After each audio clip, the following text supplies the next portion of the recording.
Minha sogra, ela faz muita falta.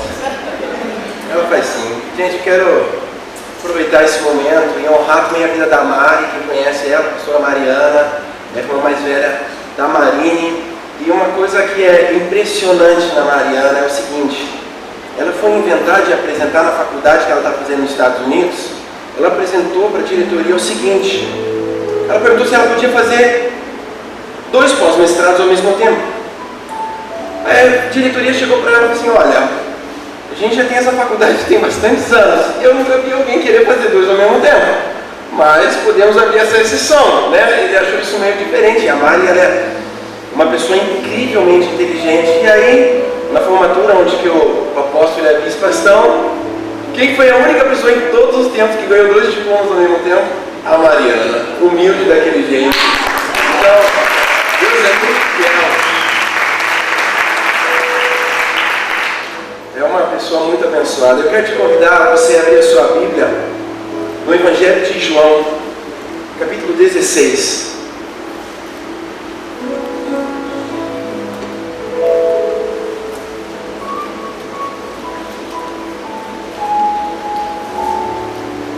Evangelho de João, capítulo 16.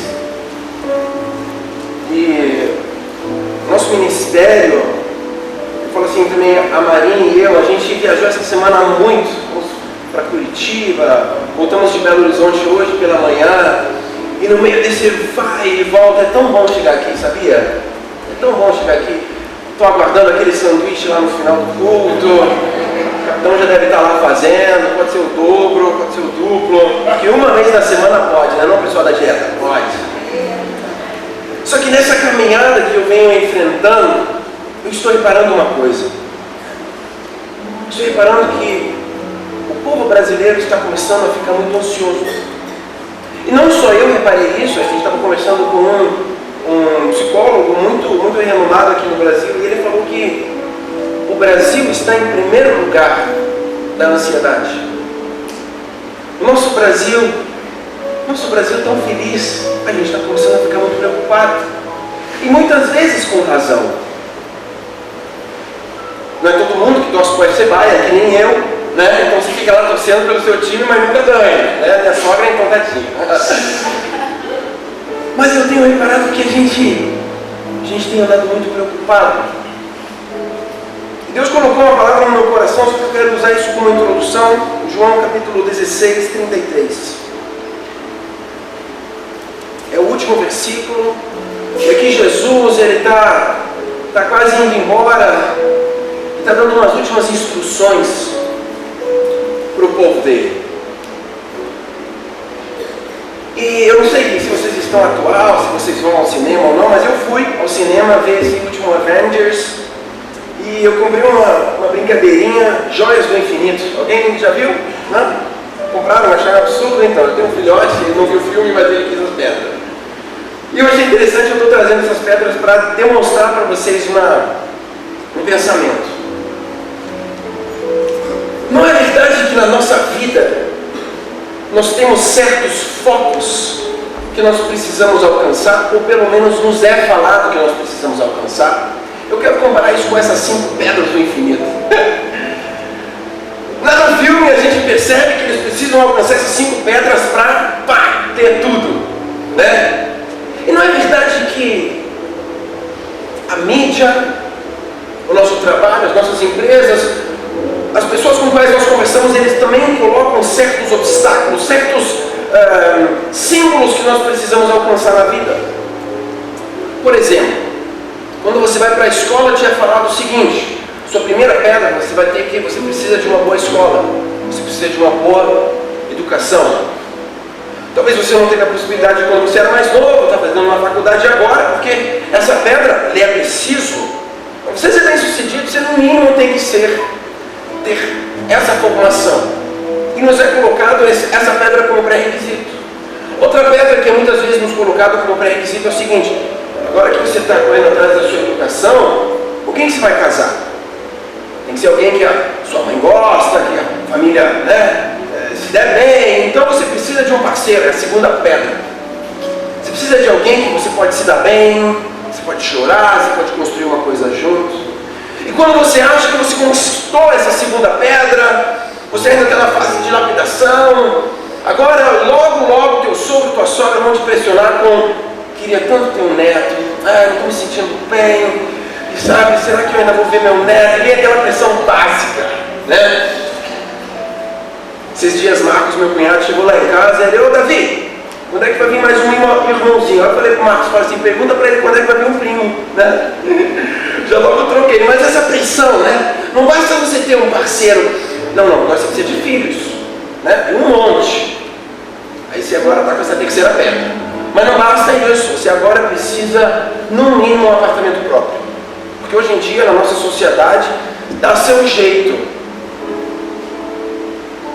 Minha casa, sua vida, né? Dá seu jeito de correr atrás da casa. Obrigado, imagina. Muito obrigado. Dá seu jeito. Então nos é colocado esses pré-requisitos que nós precisamos correr atrás, né? Talvez não é falado assim tão objetivamente, mas é isso que nós vivemos. E quando você agora tem a sua própria casa, claro que você agora vai batalhar 60 anos para pagar, mas a pedra está aqui, né? Agora ele é colocado que você agora precisa pensar na sua aposentadoria, você precisa abrir seu próprio negócio e no mínimo um carro zero. E parece que esse ciclo não tem fim. Parece que são joias do infinito mesmo. Parece que você nunca chega lá. Já reparou? Que você não está bom. Sabe que nem no casamento, você nunca está bom. Quem é casado sabe o que eu estou falando, brincando. Mas parece que nunca chega lá, parece que você nunca alcança, parece que nunca. Pronto. E a sociedade quer nos falar que você nunca vai poder alcançar a paz que excede a todo entendimento. Ela fala para você assim, ó, você precisa das joias do infinito. E quando você talvez alcançou todas essas 5 coisas, você não está feliz, porque vai vir o síndrome do Rockefeller, que falou assim, quando lhe perguntaram, um dos caras mais ricos que já existiu, tem que comparar com a época que ele viveu, ele fez a ferrovia nos Estados Unidos, e ele perguntaram: o que falta para você ser feliz? Ele falou assim: olha, só mais um pouquinho. Parece que a gente vive nesse síndrome do só mais um pouquinho. E a paz que excede a todo entendimento parece que não toma conta da nossa vida, porque a gente está preocupado com o boleto que vai vencer dia 10. A gente já está com 2 luzes em atraso, sabe que vai cortar daqui a pouco, mas você está com a sua cara boa, você não vai pedir seu sogro para emprestar em você. Jesus fala aqui em João 16:33, eu lhes disse essas coisas para que em mim vocês tenham o quê? Paz. Neste mundo vocês terão aflições, sim. Nesse mundo vocês terão bastantes boletos, sim. Contudo, tenha bom ânimo. Eu venci esse mundo. E sabe, eu estou com uma palavra gigantesca preparada, então respira fundo, não quero, se você quiser água, pode. Mas isso é muito real para o meu coração. Essa paz que gera todo o entendimento. Muitas vezes nós pensamos que as coisas vão me dar essa paz. Eu preciso te falar uma coisa, eu venho de um país onde todas essas coisas são um padrão na sociedade. O governo te dá desemprego, seguro-desemprego para o resto da sua vida. 60% do seu último trabalho. Que na realidade é mais do que após os impostos. Então é um país, lá a galera tem tudo. Você compra um carro, está tudo ok. A minha pergunta para você: você acha que a galera lá está feliz? Está realizada? Não. E a minha pergunta para você: o que falta para você ter a paz que excede todo entendimento? Estou olhando para a Bia recentemente está sorrindo à toa. Está sorrindo sem parar, ela dança e gira e canta aí ela fica séria, olha para lá, ela começa a sorrir. Por quê? Está com aquelas borboletas no estômago. Vocês conhecem borboletas no estômago? Não? Isso é uma palavra alemã. Assim, né? Flies nice. É uma das pedrinhas, e é legal essas coisas. Mas a minha pergunta é: será que nós precisamos dessas coisas para sentir a paz, que é ter o entendimento?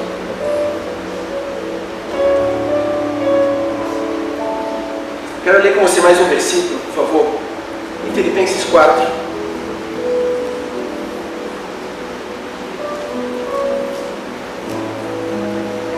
Eu prometi para a Marina que eu hoje não ia zoar muito, então vou me conter. Filipenses capítulo 4, versículo 6. Não estejais inquietos, minha tradução aqui diz ansioso, por coisa alguma, antes as vossas petições sejam em tudo conhecidas diante de Deus pela oração e súplica, ação de graças.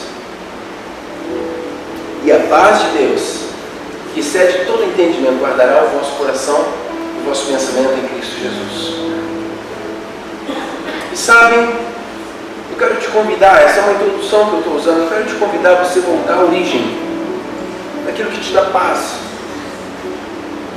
Não a sua faculdade, a sua casa, o seu financiamento que você conseguiu, isso é tudo muito legal, essas pedras do infinito, mas elas não acabam. Então não coloque a sua paz nisso. Você não precisa do amanhã, quando o contrato sair, ter paz no coração. Você pode experimentar ela hoje, mesmo se você ainda está experimentando a enfermidade, mesmo se você até agora não está grávida, mesmo que pareça que a solução ainda não chegou, a paz está aqui hoje. Ele tem um nome e ele enche nós, porque eu também sou brasileiro, nós brasileiros, com paz. Ah, você está inseguro? Também estou. Ah, mas eu também tenho algumas coisas para falar que eu não acho muito legal. Mas ele vem hoje e enche seu coração de paz, uma paz que excede a todo entendimento. Talvez o seu colega de trabalho não vai entender, mas você está lá, eu estou em paz. Mas cara, quem manda em você é sua esposa, mas Deus vai mudar ela, você não vai quebrar ela. Você não vai me quebrar e não vai ter cartão de crédito, vai ficar tudo bem. Ele é a pessoa que nos dá a paz. E quando nós entendemos isso, as circunstâncias que nós vivemos são só detalhes, são só coisinhas. Sabe, esses dias está chovendo muito, né? E eu esqueci uma coisa no carro e estava bem naquela hora do pá, né? E eu falei assim, meu pai, vou ter que ir lá na chuva pegar uma coisa. É assim, 3 segundos que eu estava fora para pegar uma coisa no meu carro, já fiquei todo molhado, todo encharcado. Pá! E eu voltei para casa e eu assim estava querendo reclamar um pouquinho. Não muito, só um tiquinho, tipo assim, sabe aquela reclamação básica, tipo, não, vocês não conhecem, né? Isso só eu que fiz, tá bom. Então deixa. E eu tive que lembrar de uma situação, quando eu conheci a Marina. Isso tem 12 anos atrás, foi lá no CTM, e lá Belo Horizonte também tem essa chuva de verão, do nada assim, né? E a Marina, uma vez que estava chovendo tanto assim, ela estava dançando lá num lugar, estava girando, fazendo pirueta, na chuva, escuçando na época pelo cabelo. E ela deu uma indireta, né? Vem cá, irmão, vamos dançar aqui na chuva. E eu, né? Tá bom, né? E girando na chuva, se molhamos todo. Eu falei assim, é uma mesma chuva. E o que mudou? Por que eu agora estou chateado com a chuva, onde que 12 anos atrás eu estava lá, girando na chuva, me molhando? Vocês estão entendendo? Aleluia, glória a Deus.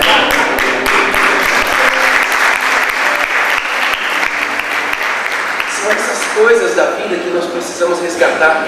Eu estava com o Davi na praia, eu costumo ir todo dia com ele na praia. Eu estava sentado lá e falei, Davi, olha bem para esse lugar.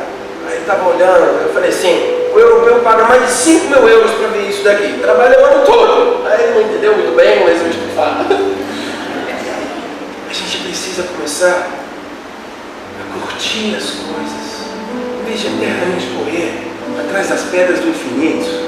Deixa para lá, buscar primeiro o reino dos céus.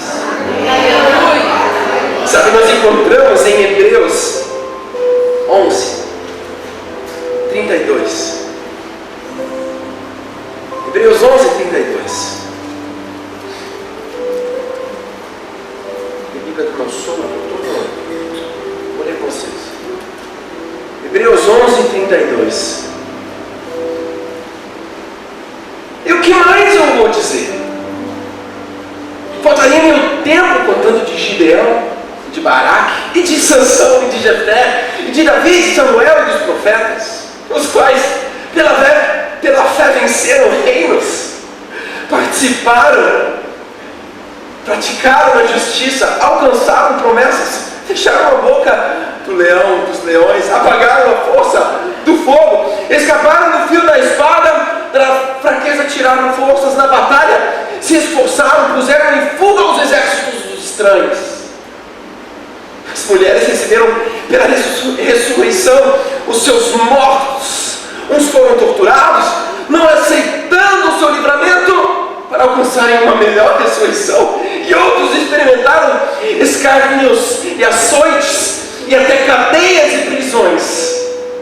Foram apedrejados, serrados, tentados, mortos ao fio da espada, andaram vestidos de peles de ovelhas e de cabras, desamparados, aflitos e maltratados, dos quais o mundo não era digno.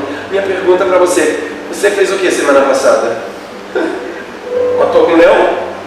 Andou com pele de camelo por aí?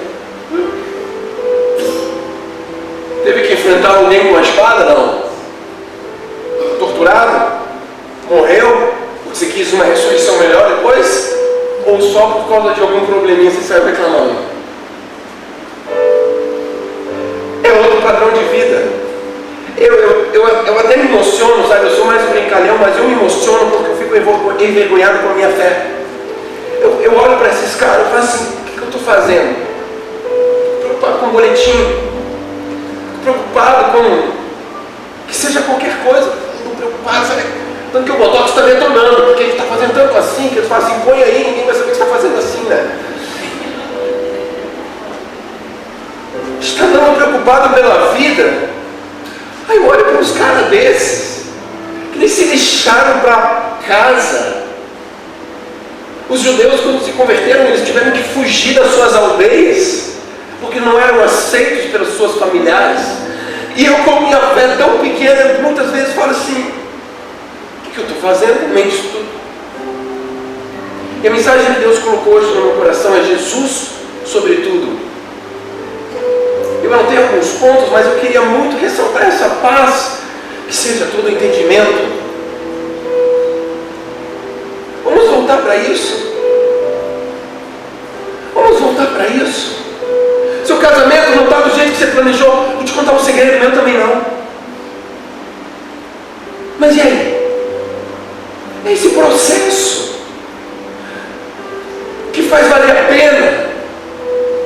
Essa caminhada junta que faz valer a pena. Está sendo fácil? Não está sendo fácil. Mas continua. Não desiste. O casamento não foi feito para desistir. O casamento foi feito para te aperfeiçoar, para fazer você uma pessoa melhor. Porque você tem alguém que te aponta o teu erro todo dia. Aí você fala: não quero mais. É claro, você não quer ser apontado o seu erro todo dia. E sabe, eu quero ler com vocês um texto em Mateus, Evangelho de Mateus, versículo 21.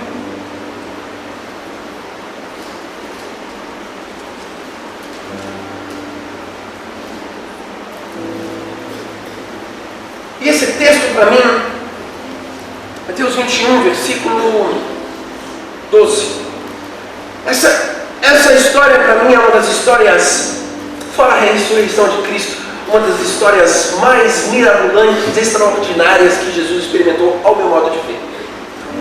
Amo essa história, porque Marinho e eu, a gente viaja muito, a gente tem o privilégio de conhecer muitas igrejas, e dá para se perceber como alguns pastores, lideranças, igrejas experimentam ou veem Jesus. E na Alemanha é mais conhecido como aquele Jesus quietinho.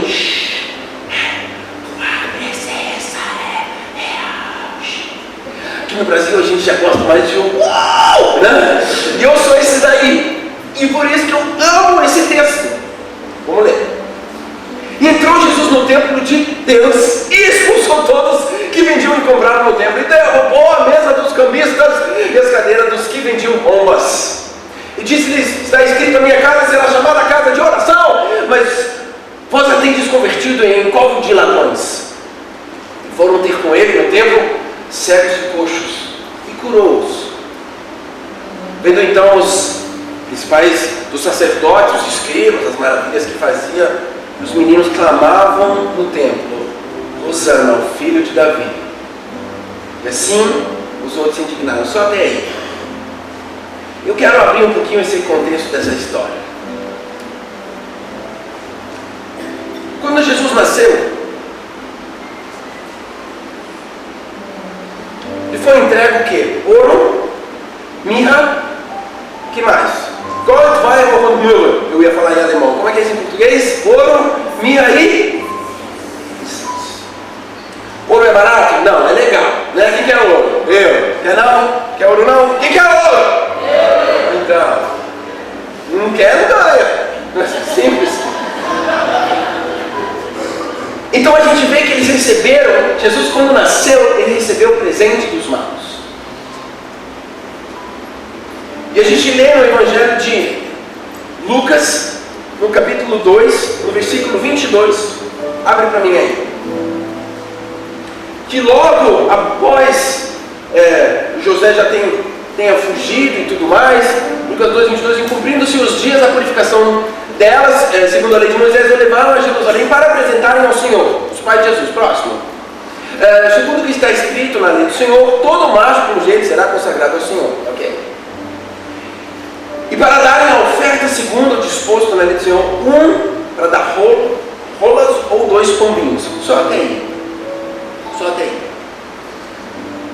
Alguma coisa aconteceu entre Jesus nascer e eles ofertarem ele no templo. Alguma coisa aconteceu aí.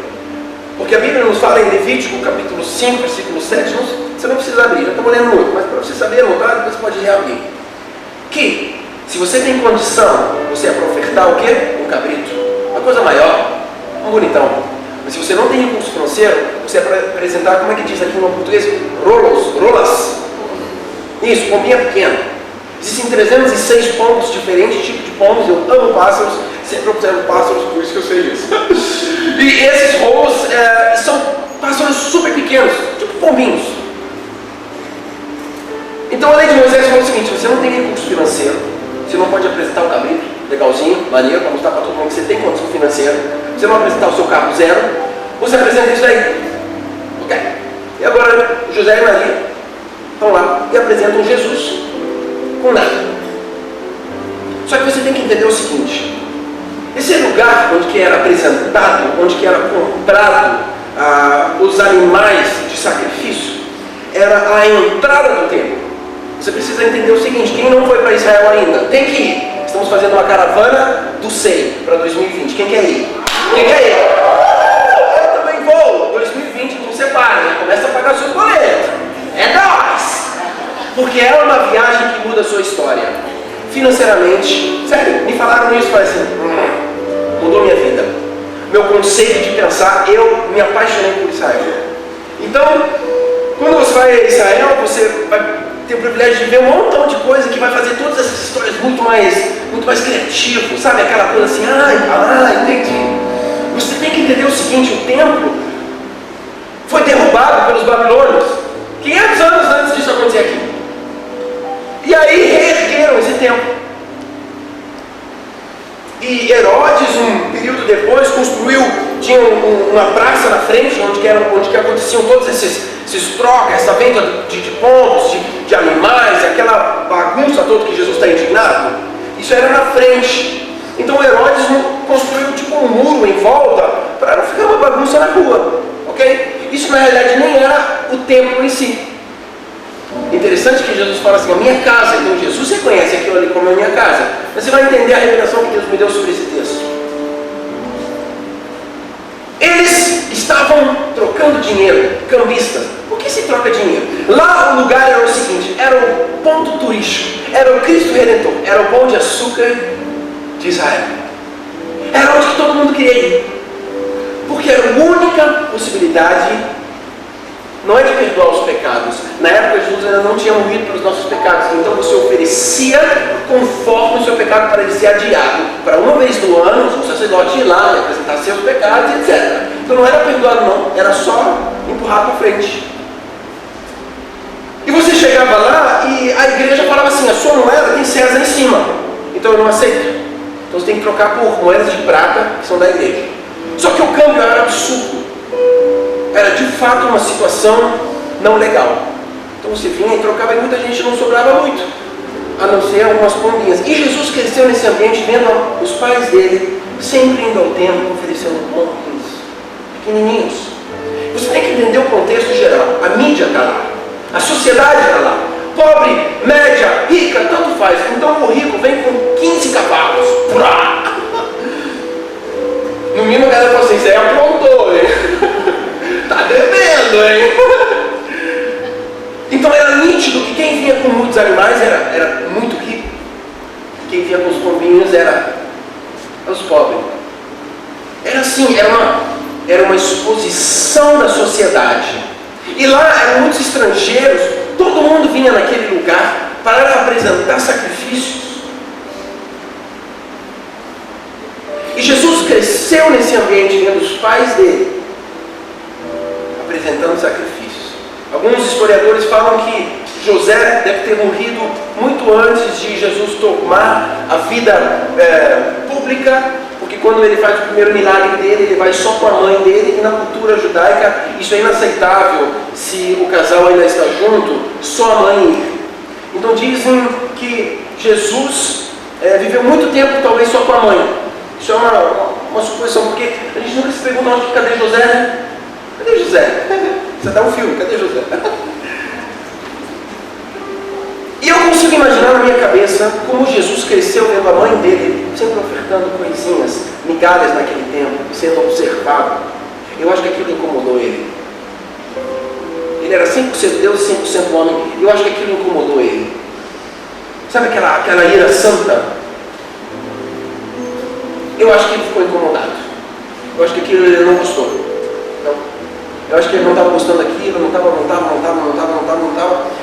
Até que chega esse dia, de Mateus 21. Onde que ele vai e derruba as mesas. Agora minha pergunta para você. Você acha que ele derrubou a mesa assim? Licença, vocês podiam... Você podia ir embora. Vai, deve sua mesa, vai, deve ser bom, desculpa, cara, desculpa, eu sou gente boa, eu sou Deus, mas... Foi assim? Você acha que foi assim? Quem acha? Como é que você acha que foi? Foi estilo carioca. Quando o Flamengo ganha ou perde. Cheio de emoção. Derrubando as mesas. Sai, todo mundo. Sai. Vai. Cheio de... Chega com isso, gente.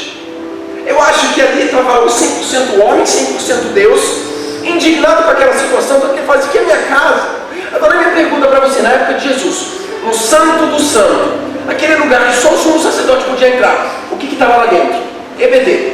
Vamos lá, o que estava lá dentro? Quem sabe? No Santo do Santo, chuta. O quê? Pode falar, senhor, fala, Flamengo, fala. Quem acha que era a arca que estava lá dentro? Exato, não. Ela foi roubada 500 anos antes. Sabe o que tinha lá dentro? Basicamente nada, um candelário assim, pequenininho de ouro. Não tinha mais presença de Deus lá dentro, você sabia disso? Eu não sabia. Eu cheguei lá em Israel, me contaram isso e falei assim, ué, então por que essa bagunça toda? Exato, por quê? E por isso que Jesus, olha a revelação que eu tive. Por isso que Jesus fala lá na frente, que nem era o templo, a minha casa é para ser chamada casa de oração. Ali nem era templo. Olha que loucura. Deus mostra que a presença de Deus não estava mais lá dentro, não. Só que a igreja não sabia. A igreja na época, ela não sabia disso. E Jesus fica indignado com essa situação. Não só pelo que fizeram com a mãe dele, mas com isso tudo. Fala assim, cara, não tem uma presença lá dentro, gente. Eu tenho certeza que quando Jesus derrubou aquela mesa, ele tinha certeza que eles iam montar de novo e continuar vendendo depois, tipo assim, tá, né, agitado. Ele sabia que eles iam arrumar de novo. Aí olha o que eu pensei. Eu falei assim, cara, Isso é revelação de Deus demais. Eu acho que Jesus deve ter falado assim. Ele saiu daquele tempo, essa situação toda aconteceu. Ele indo para casa falando com o papai dele, fala assim, vai, tá, pai, você daí, né? Tá, olha só, seguinte, é agora. Mas como assim? É agora! Vamos fazer isso agora! Agora! Eu vou morrer agora! Tipo assim, isso é minha imaginação, sabe? Minha cabeça de Hollywood. Tipo assim, essa conversa com Deus. Não. É agora que a gente vai fazer isso. Mas por que essa precipitação? Jesus, calma! Tá! Aí no meio do caminho ele fala assim, Deus, não sei se vai ser agora, mas eu acho que ele fala assim, eu vou dar um basta nesse negócio do tempo. Presta bem atenção. Aí ele vai e fala, em 3 dias eu vou reconstruir esse templo. Todo mundo, que? Não estou entendendo. Ele está falando coisas que ninguém entende. E eu acho que ele estava querendo falar o seguinte, olha só gente, não existe presença lá dentro, nada. Vocês não estão acreditando, vocês vão começar a continuar vendendo essas pombinhas, então presta bem atenção. Peraí, eu já volto. Me matam aqui, pode me matar. Aí morreu. Pá! Sabe o que aconteceu? Imediatamente quando Jesus morreu, o véu se rasgou. E a igreja toda viu que, a presença de Deus nem estava lá. Os estudiosos falam que mais de 13 anos não se ouve mais o tal do Yom Kippur, que é uma vez no ano que o Santo do Santo vai lá para apresentar, porque ninguém estava indo mais lá, porque eles foram expostos. Olha que loucura! E agora Jesus vai pela segunda vez e fala assim, não acreditaram, não derrubei a mesinha, pensaram que eu estava de TPM? Então presta bem atenção. E ele faz uma coisa que muda a nossa vida. Ele nos apresenta a presença dele. Quando você não está vendo solução para a sua casa, para a sua situação, porque você engravidou alguém, sabe que Jesus tem poder, porque você fez alguma coisa, ele te apresenta a presença dele. Aleluia. Ele fala assim, filho amado, vem, eu te amo do jeito que você está. E eu na realidade morri porque eu sei que você é o podrão. E por isso não fica se culpando. Mas quantas vezes nós pensamos que nós não somos dignos? Existem seitas que se castigam porque eles falam assim, eu não sou digno, eu não me sinto digno para servir de Jesus. Vou te falar o seguinte, se você acha que o seu pecado, a sua falha é maior do que o que Jesus fez na cruz, parabéns. Certo. É a gente dizer que aquilo que eu faço de errado é mais pesado do que Jesus fez na cruz por mim. E sabe Jesus, o tema de hoje é Jesus sobre tudo, Jesus sobre sacrifícios. Ele não quer agora eu errei, eu pequei, agora eu vou em todos os cultos, vou até na vigília. Ele não quer seu sacrifício, ele quer seu coração. Ele quer a paz que excede em todo entendimento. Com o boleto pago, com o boleto não pago, gente. Porque senão a gente vai pagar onde? Se você depende da sociedade, da cultura do teu emprego, vamos viver a paz que excede todo entendimento hoje, aqui agora. Jesus sobre sacrifícios, Jesus sobre diferenças. Sabe, naquele lugar existiam pessoas com cabelo comprido, com cabelo curto, magros, outros mais magros, outros em abundância. E Jesus ama todos eles. Quantas vezes nós gastamos o nosso fôlego quando nós vemos para o culto e falamos assim, ali é o gênero, pastor. Calça do braço para cima. Se não fosse gênero, não estaria desse jeito aí não. E olha que eu estava de calça rasgada. Eu falei assim, não, você não ia curtir, porque é uma mãozinha. Quantas vezes nós ficamos muito mais ocupados se a roupa do pessoal da dança está muito apertada ou não, do que se concentrar no nosso dia a dia com Deus. Que fala assim, Deus, eu preciso da paz, que seja tudo entendimento, porque meu casamento não está legal, Deus. Eu não estou conseguindo pagar, eu estou muito desesperado, mas eu preciso do Senhor. Não, enquanto isso está olhando para a menina da dança, se a roupa está apertada ou não, você talvez até queria que fosse.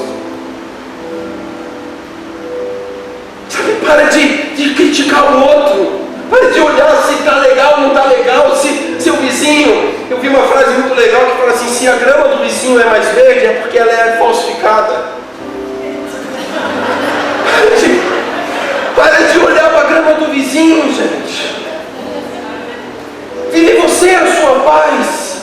Vive você a paz na sua casa, no seu lar. Cuida do seu olho. Para de olhar as diferenças não, porque fulano, né?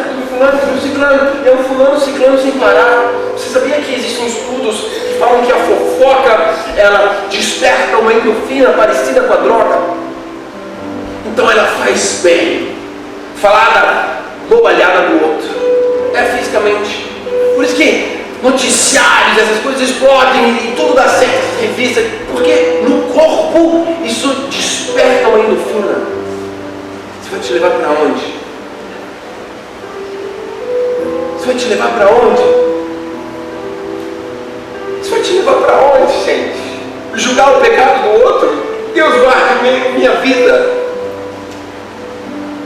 Mas você sabia que nós tendemos quando acontece alguma coisa com alguém, nós, tá vendo? Falei, Maurício, eu sabia, eu sou o cara. Em vez de a gente oferecer ajuda, falar assim, cara, eu fazia muita coisa parecida, cara, eu quero te ajudar, não ferra sua vida não, vale a pena, tenta de novo, porque é para isso que Jesus morreu. Imagina a igreja que a gente seria. Imagina a comunidade, os irmãos que a gente seria se a gente não ia apontar o dedo, se a gente ia ajudar. Não está conseguindo pagar parcela se a gente fosse fazer uma vaquinha e ia ajudar. Imagina se no nosso casamento eu fosse a pessoa que eu acredito no bem e não no ruim. Imagina que casamentos a gente teria. Imagina que pais que a gente teria. Que pessoas dentro da igreja a gente teria. Seria um lugar onde a gente não quer ir embora. Onde a gente vem mais cedo e a gente não quer ir embora nunca. Não é porque só tem sanduíche bom e pizza. É a presença de Deus em volta dos irmãos que nos constrange. Onde que num sanduíche você pode falar assim, cara, eu estou passando por uma situação e vamos orar aqui. Quem pode ajudar? Vamos ajudar? Vamos ser igreja. Aleluia. Vamos parar de criticar a diferença do outro. Tanto faz. O que mais tem é gente diferente, graças a Deus. Imagina 500 Bíblias e Zinete. São Deus tem poder na minha vida. Por que a gente reclama das diferenças? Jesus está sobre isso tudo. Oh, meu Pai, Jesus está sobre qualquer repressão que nós vivemos.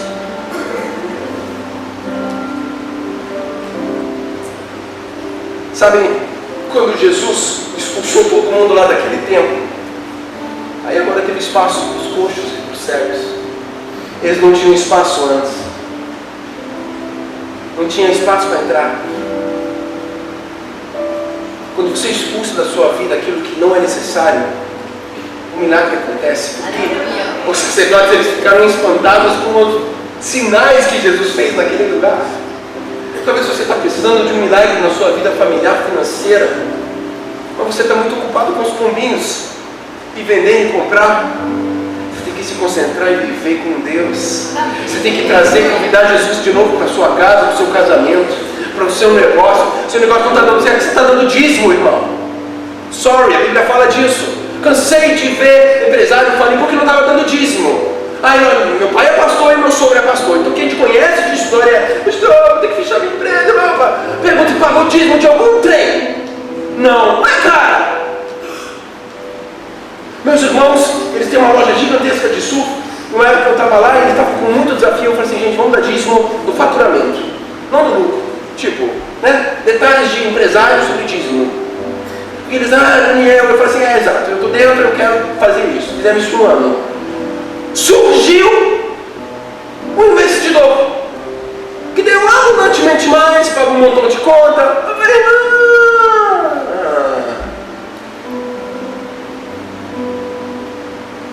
se você começar a viver com Deus na sua empresa, na sua casa, nos seus detalhes, Ele vai fazer abundantemente mais. Aleluia. A Bíblia fala, buscar primeiro o quê? O ouro e a prata. Buscar primeiro o ouro e a prata, e todas as ações serão suas, e a Petrobras todas serão suas. Buscar primeiro o reino de Deus. Vive todo dia, acorda amanhã no cafezinho, acorda 5 minutos antes, e diz, Senhor, meu pastor, nada me faltará. Senhor, me guarda onde naquela linha amarela, Pai, me guarda lá naquele centro. Começa o dia com Deus, fala assim, Deus, me dá amor com minha esposa, daqui a 30 dias você vai acreditar, você vai começar a amar ela de novo. Meu pai sempre fala assim, você está com problema no casamento, ora, Senhor, eu amo minha esposa, fala isso todo dia. Depois dos primeiros 10 dias, você vai começar a falar para elas, amor, eu te amo. Depois dos 20 dias ela vai começar a acreditar, depois de 30 dias você acredita. Começa seu dia com Deus. Comece sua vida com Deus, anda com Deus. Para onde mais nós iríamos? Só tu tens as palavras de vida, Senhor. Para onde mais nós iríamos? Nós não vamos ser abalados. Os inimigos cairão. Desde que nós cantamos com as mãos levantadas, isso nós vamos viver. Você não está com o boleto pago? Vou te contar um segredo, eu também não. Não prende a sua alegria, o seu agora em alguma coisa aberta. Não deixa de tirar sua paz sobre isso não. Viva hoje a presença de Deus. Quarto ponto que eu tenho, Jesus, sobre qualquer tradição. Sabe, existe uma história de macacos. Alguns estudiosos russos botaram 5 macacos numa jaula, uma escada com banana lá em cima. E o macaco subiu para pegar a banana, eles pegaram um jato de água forte e acertaram os outros 4. Cada vez que um macaco subia para pegar as bananas, eles atiravam nos macacos embaixo. Então automaticamente os macacos, quando um queria subir para pegar a banana, eles, opa, não sobe não, davam nele.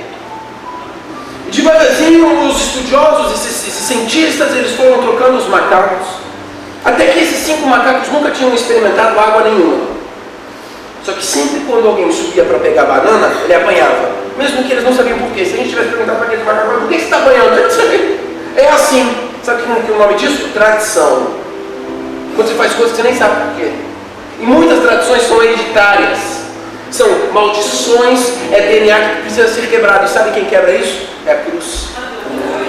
Você conhece aqueles históricos de traição que se repete, parece de geração em geração? Eu vou te contar um segredo. É só uma única pessoa que pode quebrar isso, é Jesus. Não é terapia, não é nada disso. Isso é tudo ajuda. Mas quebrar mesmo é só Jesus. Só o sangue dele. Jesus está acima de cada tradição. E talvez você é uma pessoa que não tem um pai cristão. Talvez a sua família não é cristã e só você sabe o que você está vivendo. Como você está disfarçado. Aí é muito engraçado, Marinho e eu, a gente trabalha com jovens e o semblante do jovem muda quando ele está aprontando. Sério, é nítido assim. É nítido. Pô, ele muda, ele está com outro semblante, você fala, está tudo bem, não, está tudo bem, você sabe que não está.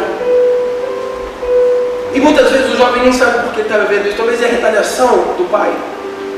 Porque muitos desafios que o pai viveu, a gente aprende isso, ele passa para a próxima geração. Então se o pai teve problema com pornografia, com outros problemas ou vícios, ele passa isso para a próxima geração e começa a despertar talvez numa geração depois algum sentimento que ele não sabe nem de onde que vem. Isso tem que ser quebrado no nome de Jesus. Jesus está acima de todas as cadeias, gente. É a presença dele que quebra tudo isso. Não justifica seu pecado, mas quebra todas as maldições. Pois não há mais barreiras para aqueles que vestiram. Eu quero convidar você a ficar de pé.